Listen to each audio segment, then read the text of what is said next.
Today we're talking about authenticity in your personal brand. How do you know you're being authentic?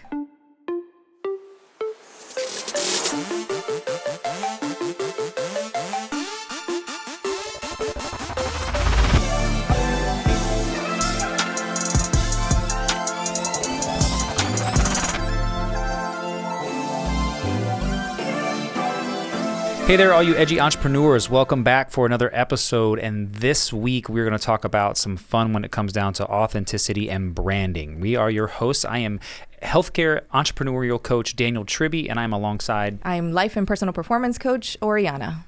All right, let's jump into this. So we're going to talk a little bit about how your branding and your authenticity kind of merge together. But I think it's important that we identify what authenticity is and what branding is before we start, right? Absolutely. So Oriana, I know you're going to jump into this authenticity thing because you got amazing things to say about it. Let's go. Yeah, what authenticity is both a complex and a simple question, right? It's a great question, and it's something that I think that it's important for all small business owners to consider, right? Are you showing up authentic is really the question about, are you showing up as the real version of yourself in your life and in your business, right? So how do you show up as the real version of yourself, right? Your true self, what is that? Well, you have to do some degree of personal self-work to understand who you are, what your values are, right? What your personal convictions are, and what you want, right? What do you want out of your life and your business, right? And all of that together, once you've engaged in that type of personal self-work, supports you to be able to come to certain decisive conclusions that are empowering about who you are, what you want to do, why you want to do it, right? Why is it important? Who you want to serve, right? These are all really important questions to small business owners, especially in the beginning. Mm-hmm. And then you have to take all those things and then transfer them into your brand, right? Yeah. Into your personal brand, your business brand, whatever it may be. And so from a brand perspective, right? So we'll talk a little bit about what a brand is, okay? So a brand is, put simply, and I love this definition. It comes from the book Zag. And the definition is your brand is how people feel about your product or service, right? Which means your brand essentially, while it's yours, other people get to dictate what it's all about, right? So your brand is how other people feel about your product or your service that you provide. Or you.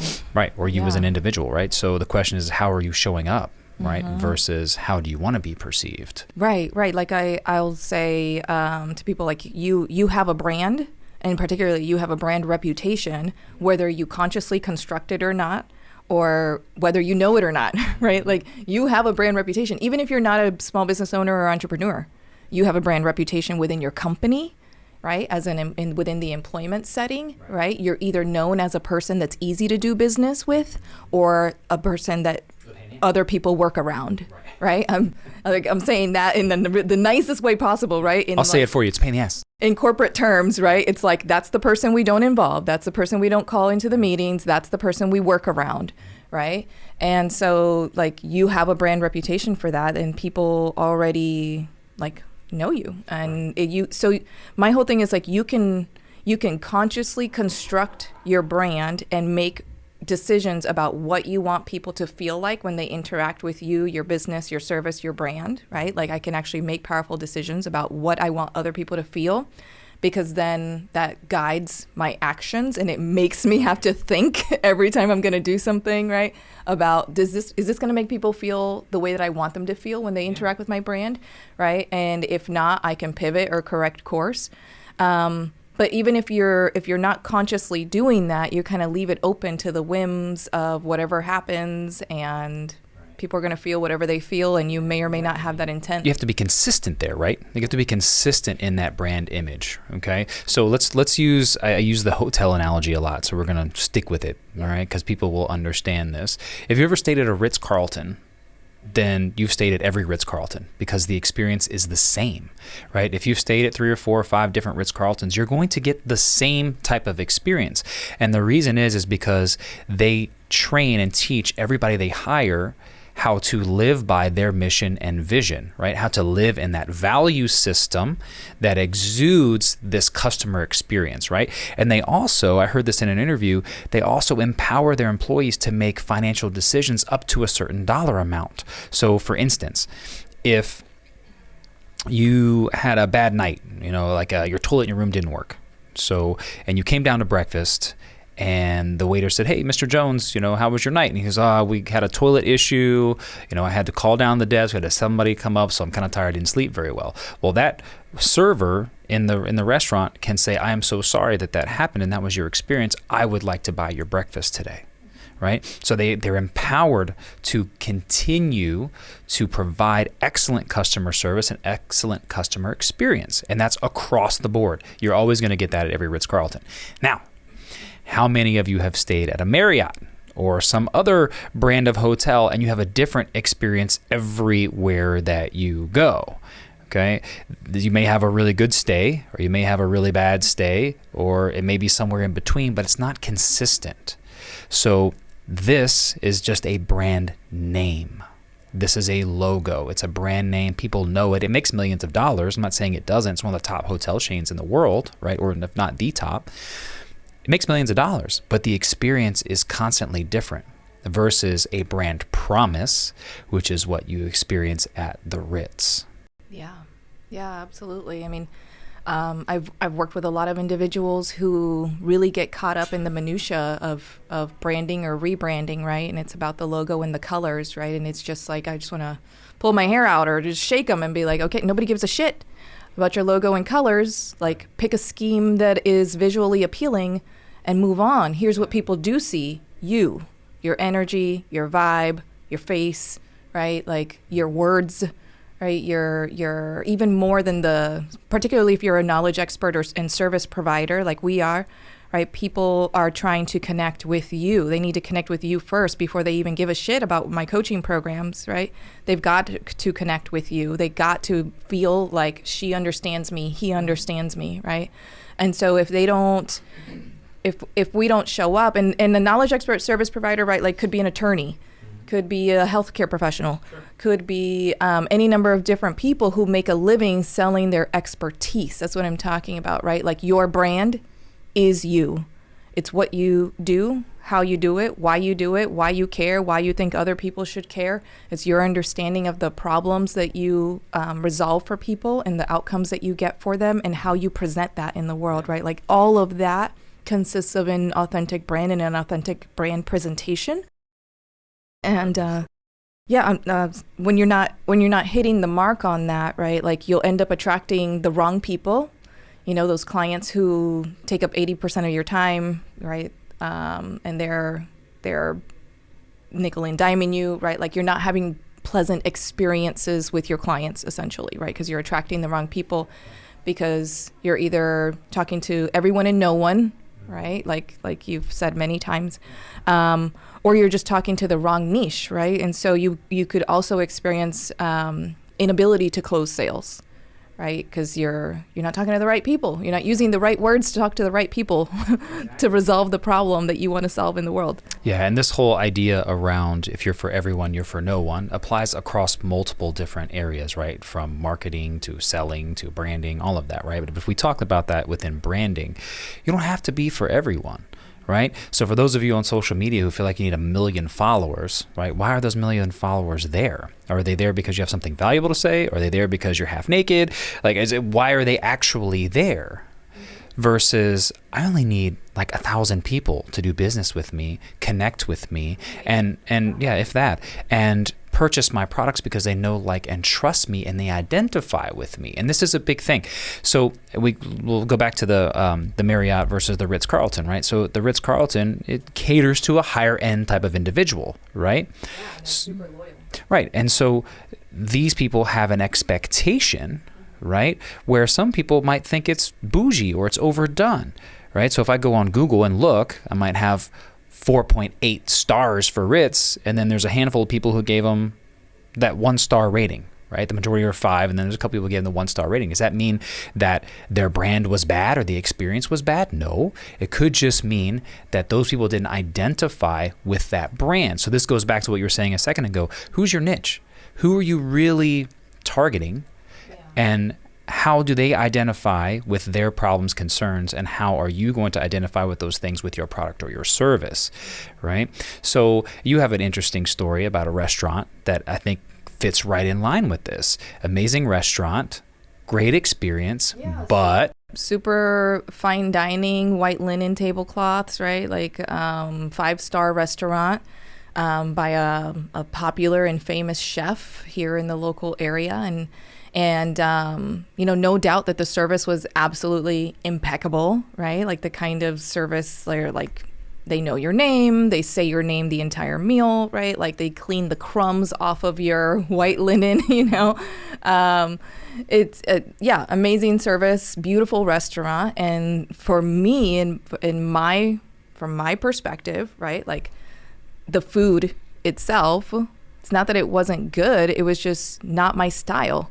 Right? It was like, it was too bougie, right? Like it was these little, they bring out these little tiny portions. And I was like, hey, where's the rest of it? Where's my 28 ounce tomahawk steak, baby? Skinny girl could eat, And, and it was like, oh, at the end of the meal, I was like, oh, okay, that was nice. Like, let's go get some real food, like I'm still hungry, These are good appetizers. Yeah.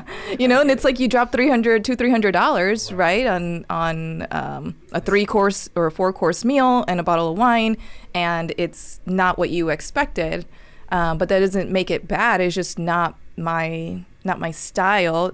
And even in that, I can say that I appreciated having the experience. It wouldn't turn me away from going and having more experiences of white table linen fine dining, right? Like I love that, but I never went back there.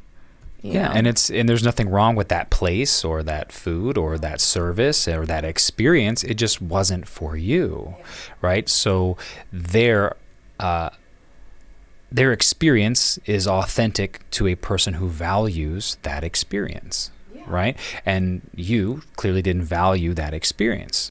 Yeah, well, I valued the certain parts of the experience. But the food in general.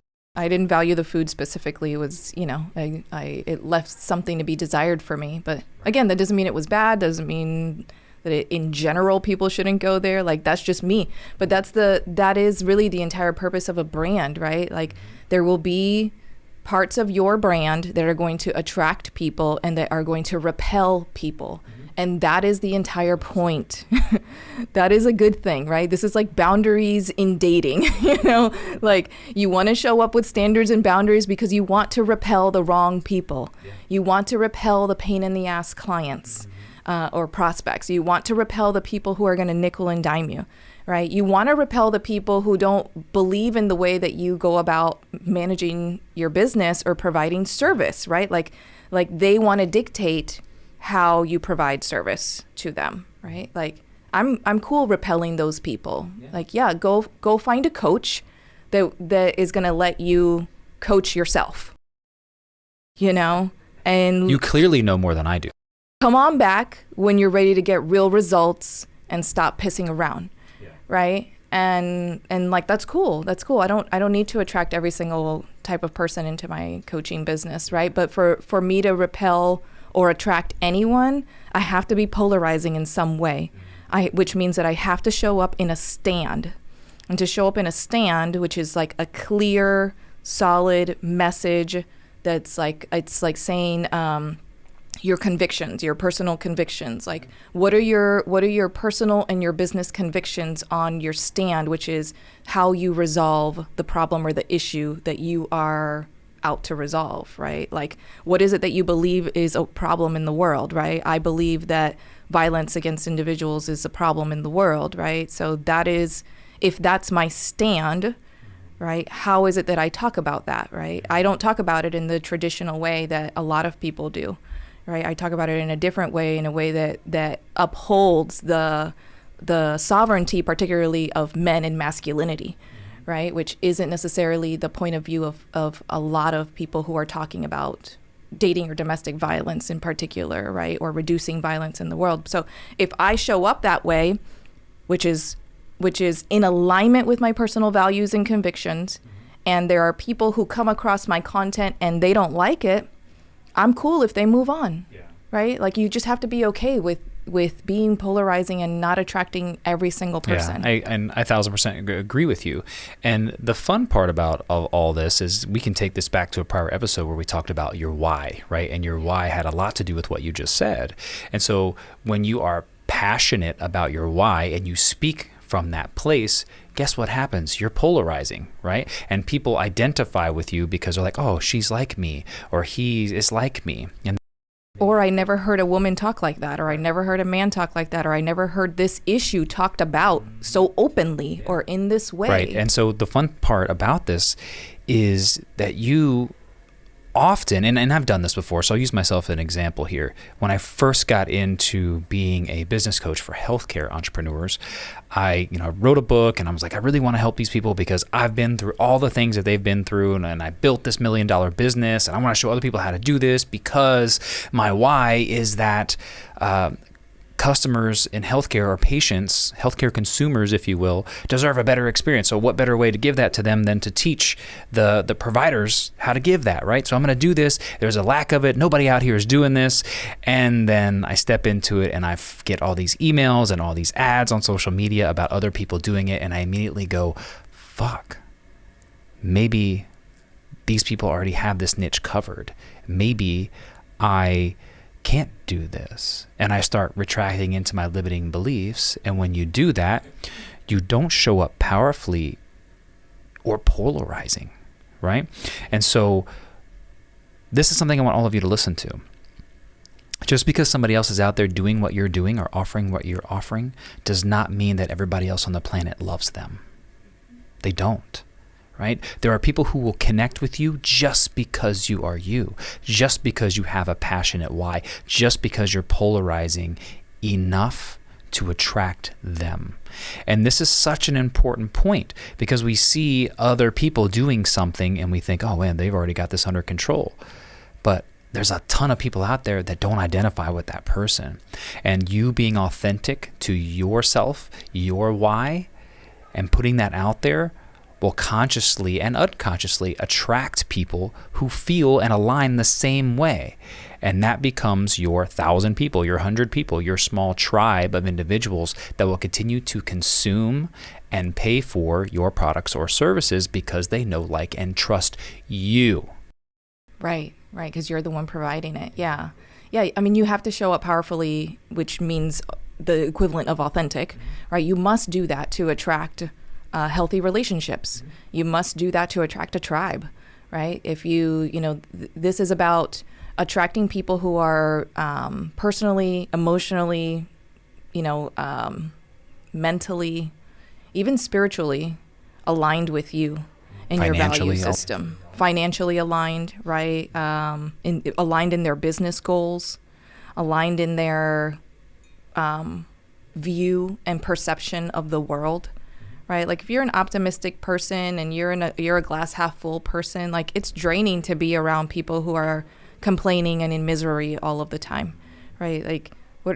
You've got to find a group of people, and we have a whole other podcast episode about finding your tribe and how to do that, right? A part of how to do that is the same way that you would attract potential clients and an audience by being authentic in your brand, right? Which is like you got to show up powerfully in your values and convictions, and to do that, before you could ever do that, you have to know who you are, and you have to know what you're about, and you have to be willing to talk about it. I can't tell you how many people want to hide behind a logo, or hide behind a business name, and it's just like, oh, this is my coaching practice, and you go to their website, you don't see them anywhere, right? Nobody cares about your coaching practice unless they can interact with you. Unless they connect with you. The business isn't coaching them. You are.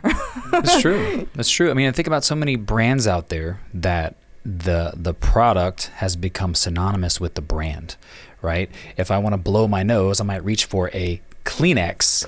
Kleenex is not the product. Yeah. It's the brand, right? The product is the tissue. If I'm going to go look something up online, I'm going to go to Google. I'm going to Google it, right? But that's just one of many search engines. So you have to ask yourself, are you synonymous, right? Is your product or service synonymous with you? And that's a huge part of being authentic. So how does one know if they have a brand, authentic brand? How does one know?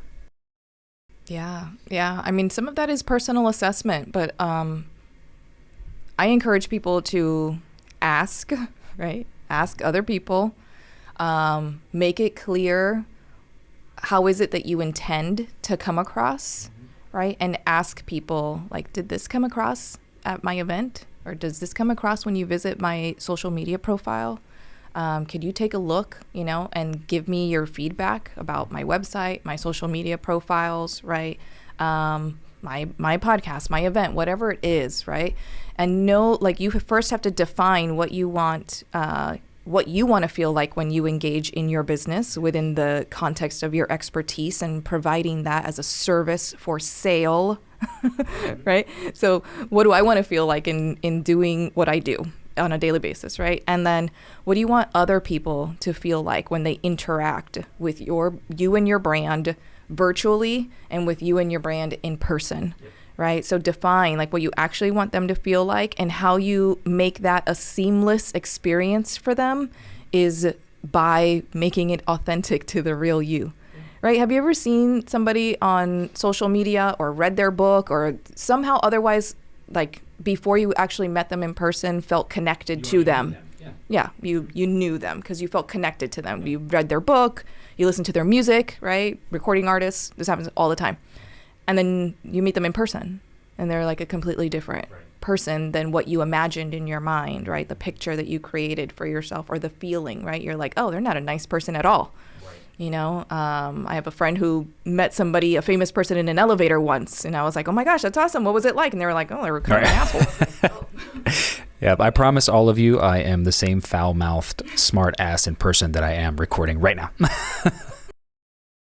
And yes, on your social profiles. I'm not naked though. So how do you make that a seamless experience? That's good. Stay clothed. How do you make it a seamless experience for people, right? Like you got to show up as the real you. Otherwise, if you are presenting a fake persona in anywhere in your business as part of your brand, people are going to feel it and they're going to see it sooner or later. They're going to figure it out. They're going to find out. They're going to ask someone that is more deeply connected with you and your brand. And they're going to be like, hey, is that legit? I've been asked about other people that I've worked with and have literally been asked that same question. Like, are they really legit? You work with them, are they real? And I'm, thankfully, I only work with legit people, right? So I've had the privilege of being able to say, like, hell yeah, they are. And you should check them out if you're interested, But think about the position you even put your existing clients in if they don't feel comfortable backing you, right? Because they know that you show up differently in different spaces and places, right? Like your business has multiple personalities. It's not cool. I think you have to assess, right? So ask people, how do they feel about your product or your service? Or look at your Google reviews, whatever, like what are people saying about you, right? Because like I said earlier, your brand inspires a feeling. How people feel about you or your product or service is your brand. So if you are reading one thing, but you desire to inspire something different, you're not coming across the way that you intend to. And you have to find out what that gap is. Is it something you don't know? Is there a new skill you need to learn? Is there a different version of yourself that you need to become, right? And again, becoming someone new isn't changing who you are. It's just closing that gap, right? Like we always talk about between who you are now and your best self, right? So, and you got to sit back and look at those two things. Like, what are people saying, and what is my intention, and how am I showing up? And I fully support what you said about, you could hear somebody or read something or see something, and then you meet them in person and they're a total opposite of what you expected. Now, is it just they're having an off day? Maybe we all, need to have a little grace because everybody has an off day, right? But you still had a chance to make an impression, and that first impression you'll never have a chance to make again. So are you the same person behind the microphone as you are in person? Are you the same person on your social media that you are in person? Are you the same quirky idiot, or you are a reserved, quiet person? And the reserved people will attract the reserved people. The loud, quirky, fun individuals will attract the same, right? And so you have to ask yourself, are you being your real self? Because if you're not, people are going to sniff that out. Sure. And I want to also say that there's there's a context within this conversation, really two things, right? There's a context within this conversation that presumes that you've already accurately figured out your niche, right? And so that in and of itself, like accurately defining your niche, that's a whole other conversation. That's a whole other podcast, right? And so, you are a person who you're in a position within your business to define your brand or redefine your brand, right? Which is a rebrand, because you've gotten even clearer, because this is an evolutionary process, right? You've gotten even more clear on who it is that you're trying to attract, who it is that you want to talk to, right? And so you're engaging in branding or rebranding to be able to make sure you talk to those people, right? And there's a whole other context called messaging, right? But all of that stuff still comes back down to showing up authentically in your stand, which is in your brand. And the other point that I wanted to make was like how incredibly lucky we are as business owners and entrepreneurs, right? All of us, not just you and I sitting here, right?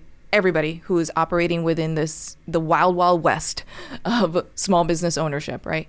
How incredibly lucky we are to be able to be having a life experience together and within the context of our business and our expertise that forces you, it freaking forces you to have to become a more genuine version of yourself. It forces you to do the work. It forces you to have to figure that out, and to be able to show up powerfully, you have to figure that out. You have to be clear on that, right? Otherwise, what happens is you end up hiding, right? If you don't have clarity on your niche, you don't know how to talk to those people, then you probably, it's an authentic self disconnect, right? Like I don't know what I want to say to them, and I don't know who they are, because I haven't figured this out yet, right?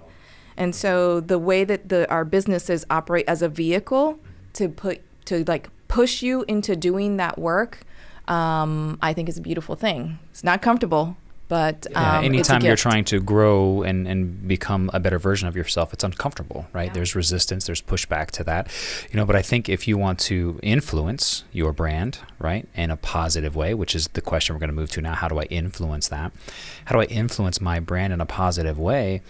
You have to be able to be really real with yourself when it comes to your edginess, your vulnerabilities, all the things that you need to grow, but also the things that you are, right? You have to show up in those things. So what are some key tips for people to influence their brand? How do they influence themselves, whether it be social media or in their sales copy, or their own personal brand? Like how do we know that we're influential in our branding? Let's say it that way. I mean, being an influential person presumes that you are having some degree of impact on the individuals in the communities within which you operate, right? And so I think influence is probably less visible and measurable than impact. Are you having a positive impact in the communities, in the groups of people, with your clients? Are you getting them results? Are they walking away from their engagements with you as a service provider better off than before they did, right? Like what's the impact you're creating in the world? And if you're creating a positive impact in the world, and you are doing that in a way that's not only authentic to who you truly are, but also like supports your ability to be that person, that same person in every area of your life, right? Because the thing a lot of people do is they're a different persona in every area of their life, right? In my business, I'm this. With my family, we all I'm play this. different With my roles. friends, I'm this, right? Like, so it's, are you living an integrated life, and are you making an impact in the world? Then I think you have some influence, which is a great responsibility, and something not to be taken lightly. Yeah, no, I definitely love that. And impact is such a powerful word, right? And when we use impact, we want to use impact in a way that inspires positivity, right? We want people to be impacted in a positive way that promotes change in a direction that ultimately helps them live a better life, right? That's what you and I do for our business owners, right? Impact their personal life, impact their professional life, so that they potentially live the life of their dreams, right? Or at least aspire to, right? So let's do this whole little questionnaire that we do at the end of all these episodes, right? So let's talk authenticity in your brand. Was there a struggle for you at a certain point in putting together like how you were going to portray yourself and being able to be authentic? Or was this just an immediate, like, I got this? Like, what was the number one thing for you building your brand and being able to stay authentic to it? Yeah, I don't know one person that this has been immediate for. What do you mean? I woke up this morning and I didn't turn my swag off from last night, like, and I was just legit and ready to go. Right? Like, you know, how many people have connected and in like the profound discovery of true self overnight? Like, please, like, you know, to think that this is a process that should not be fluid, not take time, and be totally painless, and that you're going to have all the answers just the moment that you open your business, because this is how you decided, I want to solve that problem, or I want to sell this product or service. That doesn't mean you're not going to have any of those answers still. Right? You might find the perfect unmet need in a niche market, right? And you're still not going to know exactly how to talk to the people who have that need in a way that makes them give you their credit card number. Right? So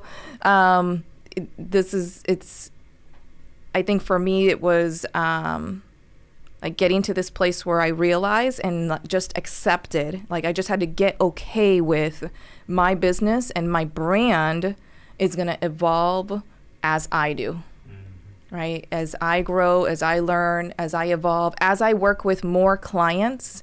And even in the process of taking on new clients and working with them, you're still continuing to become more clear on your niche, more clear on your niche, more clear on how to talk to them, more clear on what their problems are, more clear on how they describe their problems, right? But you got to be in it and get the experience to start learning those things. And as you start having those experiences, you start the beautiful process of refining, right? Refining your niche, not just defining.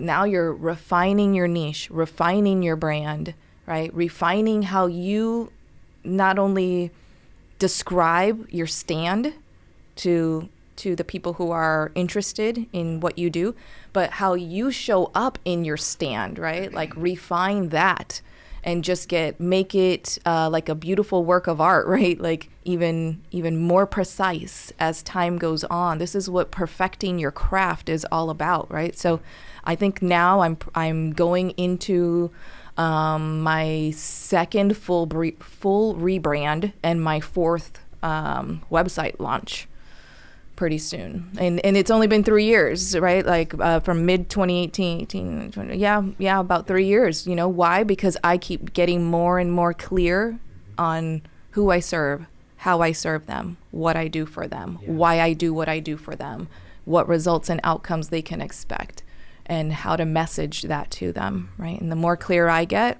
the more powerful and vocal I want to be about it. That's great. That's great. I think, I'll say on my side, I go back to when I said earlier, what do people say about you versus how are you wanting to come across? And I had a disconnect there. I told this story recently, I think at one of our live events, about somebody coming to me and saying, hey, you're an educator. And education to me is like a teacher in a classroom in grade school, right? Versus the education that we do now, right? Like grade school education is not going to get you to a place in life where you feel fulfilled. It's just not. You're going to have to continue to educate outside of that, right? To learn more about yourself. But in my mind, I was like, education, I don't want to teach people. Like, I don't want to go to a college or like, what do you mean educator? I'm not an educator. And they're like, no. You have a natural knack for teaching people and reaching people and getting them to understand certain things about themselves or about their business or stuff like that. It's not easy. You know, and I didn't really realize that was something that I did. And so I kept being like, no, I don't want to be that. I'm a healthcare guy. I want to treat people. I'm going to run my little business. I'm going to do my thing. But it kept coming back around. It kept coming back around. And we would do these little seminars in the office, and people were like, man, you do a really good job with these things. I'm like, thanks. And then the more I fought it, the more it kept showing up. Right? It's like that thing that it keeps showing up and you keep ignoring it because you're resistant to it. Well, guess what? It keeps showing up until finally I said, you know what? I guess they're right. And so I started reframing my thinking. And that's what led me to taking less of a role in my practice, because now it runs sufficiently without me inserting my greasy fingers in it, right? And I wanted to help other people figure out how to do the same thing.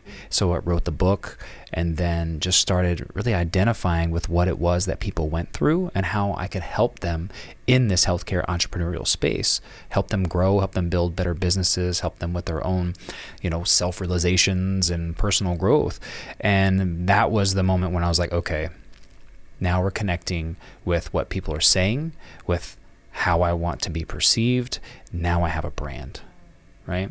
And is just like you, though, it's the growth never changes. Right.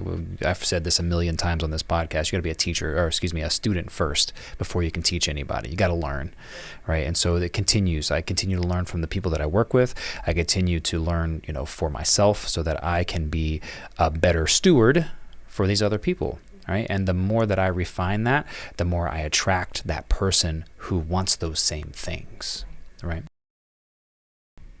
Yeah.